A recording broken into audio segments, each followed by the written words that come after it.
Hello friends, तो स्वागत है आप सबका आज के इस एपिसोड में श्री वृंदावन धाम के थर्ड एपिसोड में। तो आज आपको ले चलेंगे मानसी गंगा, पूंछरी का लोटा और श्री गिरिराज मुखारविंद टेम्पल। तो राधा कुंड और श्याम कुंड में दर्शन करने के बाद, वहाँ पर पूजा करने के बाद अब हम लोग जा रहे हैं मानसी गंगा, जो कि गिरिराज महाराज जी ने अपने मन से प्रकट की थी गंगा वहाँ पर। तो ये गोवर्धन पर्वत की परिक्रमा के दौरान जो भी मेन मंदिर आते हैं, उन सभी मंदिरों के हम दर्शन करने जा रहे हैं। और यहाँ पर साथ में ही कुसुम सरोवर है, जो राधा रानी जी की सखी थी।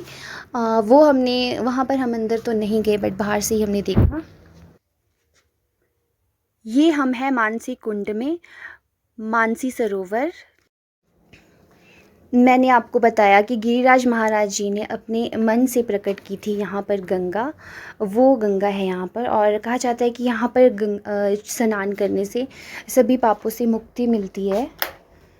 तो हम तो नहा नहीं पाए बट हमने दर्शन सारे किए यहाँ पर। और यहाँ पर जो मंदिर है, वहाँ पर गिरिराज महाराज जी को दूध वगैरह चढ़ाया जाता है। ये देखिए, दूध के गिलास यहाँ पर रखे। आपको मंदिर के अंदर ही सब कुछ मिल जाएगा यहाँ पर। ये देखिए, ये वो गंगा है और यहाँ पर आप लोग स्नान कर सकते हैं। ये स्थान बनाया गया है। और ये जो सामने गौ माता है, यहाँ पर इनकी जो थन है, इसमें से भी वो गंगा मतलब गंगा की धार बहती है।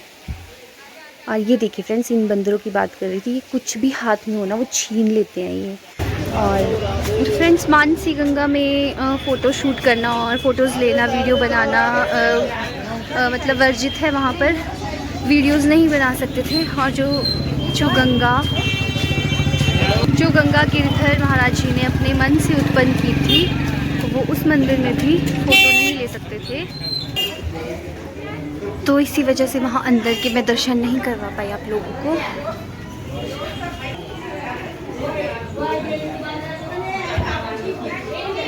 ये हम गोवर्धन पर्वत की परिक्रमा कर रहे हैं, जो कि शुरू होती है राधा और श्याम कुंड से, और उसके बाद आते हैं मानसी कुंड, जो कि गिरिधर महाराज के मन से उत्पन्न हुई थी। तो वहाँ से हम दर्शन करके अभी आ चुके हैं।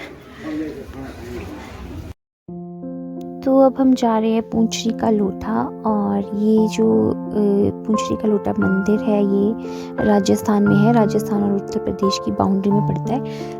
तो श्री लोटा जी जो थे, वो श्री कृष्ण जी के एक फ्रेंड थे। और श्री कृष्ण जी जब द्वारिका छोड़ रहे थे, तो उस टाइम पे उन्होंने लोटा जी को कहा कि तुम भी मेरे साथ चलो।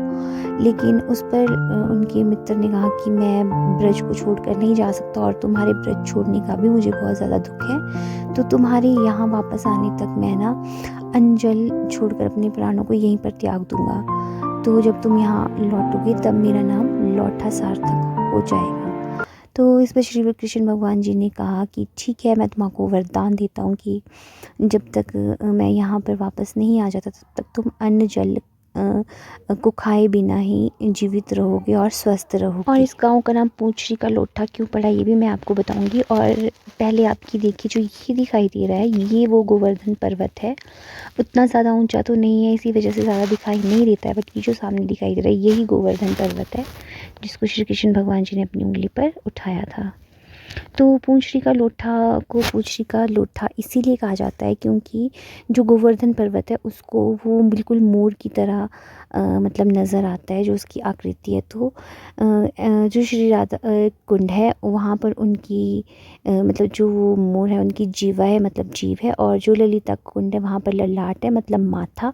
और पूंछरी में उनकी पूंछ है, इसीलिए इस गांव का नाम पूंछरी पड़ा है। और श्री गिरिराज जी महाराज जी जो है, उनके चरण भी इस स्थान पर है।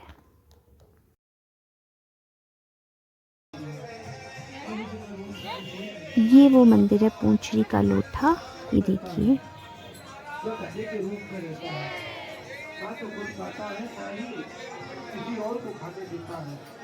बलराम जी ने कहा, तुम डर छोड़कर फल खाओ। ये वो स्थान है जहाँ पर श्री कृष्ण भगवान जी ने गोवर्धन पर्वत को अपनी छोटी उंगली पर उठाया था। तो ये जो गोवर्धन पर्वत की 21 किलोमीटर की परिक्रमा होती है, उस परिक्रमा में ये जो स्थान है ये सबसे मेन स्थान है, क्योंकि इसी स्थान पर गोवर्धन पर्वत उठाया था भगवान श्री कृष्ण जी ने। इस मंदिर में यहाँ पर ना सामने एक बहुत ही बड़ा पत्थर का पहाड़ सा है, जो कि जिस पर दूध वगैरह और फूल वगैरह चढ़ाए जाते हैं। तो जो ये पहाड़ है, इस पहाड़ को गिरिराज महाराज जी का मतलब मुख माना जाता है, मतलब फेस माना जाता है। यहाँ पर बहुत ही ज़्यादा भीड़ होने की वजह से मैं ना आपको यहाँ दिखा नहीं पाऊँगी, बट फिर भी मैं कोशिश कर रही हूँ कि मैं आपको दिखा सकूँ, बट नहीं दिख पाएगा। यहाँ काफ़ी रश था, यहाँ पर पाँव रखने की भी जगह नहीं थी। तो राधे राधे जी फ्रेंड्स, तो अब हम अपनी जो गोवर्धन पर्वत की हम परिक्रमा पूरी करके अब वहीं अपने स्थान पर पहुंच गए, जहां से हमने गोवर्धन पर्वत की परिक्रमा शुरू की थी। ये देखिए सभी भक्तगण अपने अपने ऑटो से उतरते हुए